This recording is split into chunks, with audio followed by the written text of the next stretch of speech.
New TAMIYA stuff. So some of this stuff we saw when we were in Japan at the Shoes Work and Hobby Show, and it's just coming out now.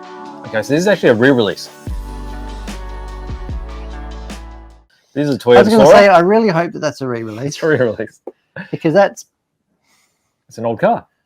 It's an old car, but they re-release some stuff from time to time. They've done Celica's and all sorts of things. Okay, so that's a re-release. They finally sold out the first run after 20 years. So let's do another run. Well, this is pretty spectacular. We saw these. So they redid the 240. Oh, it's got the street custom kit. That's right. And there's quite a lot different about it. It's got different carbs. It's got a different bumper. Oh, it's got different metal, wheels. It's like the Hakasuka. It's got the metal carby funnels. It's got trumpets. Photo etch. Yeah. Yeah, the L28. That's fantastic. And this was a real... it's the same engine as the Hakasuka, to be honest. Well, not exactly the same, but yeah. Oh, is it similar, is it? Very similar. Right. So this is a new direction in... what mold design, I guess, when it first came out, the original 240Z.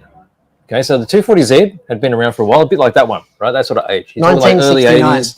1969? Yeah, the kit, I mean. And then this kit, they've actually redesigned so that the window frames are all separate, so you don't have to mask them and things like that, just to make it easy to paint and get a really good result.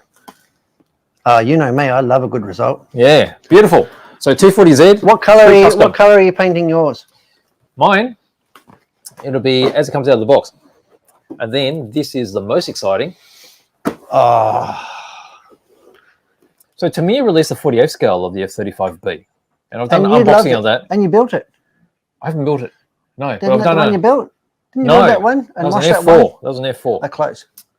That's a Phantom. It had wings. So I've done an unboxing on the big one. Yep. And this is the little one. So the little one, they've decided is it 1/72nd? Yes. Oh my, that's a big box. That's a big box for a 1/72nd. Because they've given the build option of having this in hover mode. So all the panels are open and the engine is facing down.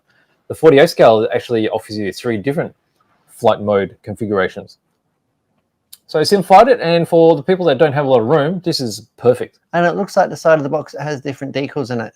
English. That's right. So there's three countries insignia available in this one.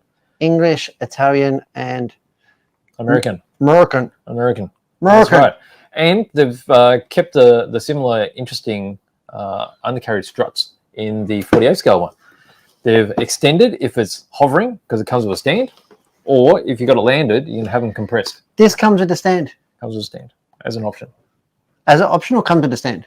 Comes with a stand, so you can use it or not use it. Oh, yeah. There you go. There you go. Oh, you still went for more? Is that it? That's TAMIYA. All right. Yeah. That's TAMIYA. That's the latest news from TAMIYA. It is.